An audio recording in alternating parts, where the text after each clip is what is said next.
O sabi ko kasi baka ano, may makakakuha pa ng iba. Sa palengke yung binibilan mo? Yung katabi?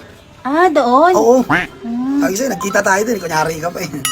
Hindi, punta ako doon Yung mga ano nila, mga gulay-gulay, nabubulok. Ay, yung bibenta namin, pero ano, presyo. Ay, Para hindi na mabulok. Oh, Ay, pabiling ako, te. nagigising mo lang? Hindi ka pumasok? Hindi pumasok, te. Ang sakit ng katawan ko. Dami, hindi pumasok yung kasama ko. Ako pinagawa lahat. Sabi ko, dagdagan eh. Oh, ano sa'yo? Mabilang ko ng ano? Ng? Alaksan. Nalaksan? Sakit ng katawan ko. Magkano, te? 15. 15. Tsaka ano, te? Ano pa? Gatas. Yung suwak lang. 13. Si nanay, pupunta ng ano? Gusto magpasama. Magkano, te? 13 tsaka 15, 28. 28. Gusto magpasama ni nanay. Saan? Sa palengke, may nakita daw siyang pwesto. Uy, ayos yan Hindi ka na magtatrabaho. Hindi ko alam. Sabi kasi ni nanay, ano eh.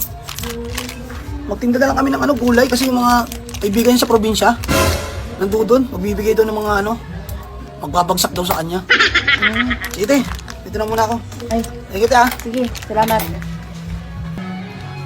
Uy! Saan ka punta? Ano, te? Saan ka punta? Nakabihis ka. Punta ka akong palengke. Nakausap na ni nanay.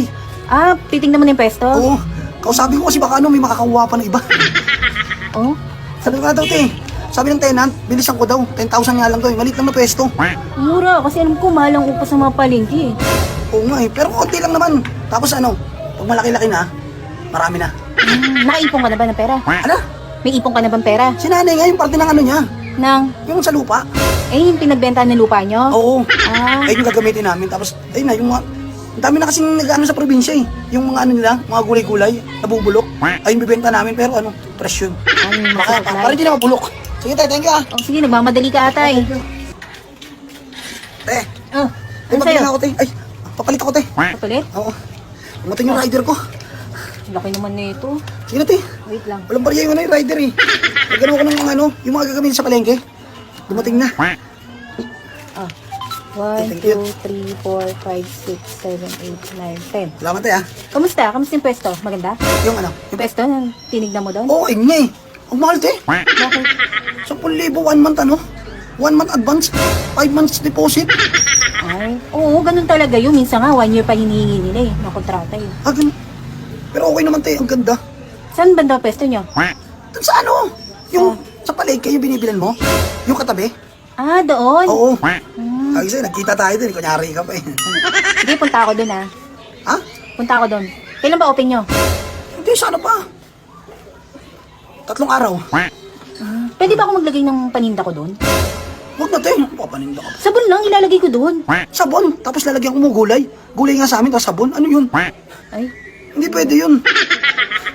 sige, bisita na lang ako pag open mo, sabihan mo ko Ang gagawin mo ba dun? Bibisitahin kita, tsaka si nanay, bakit? Masama ba? Eme?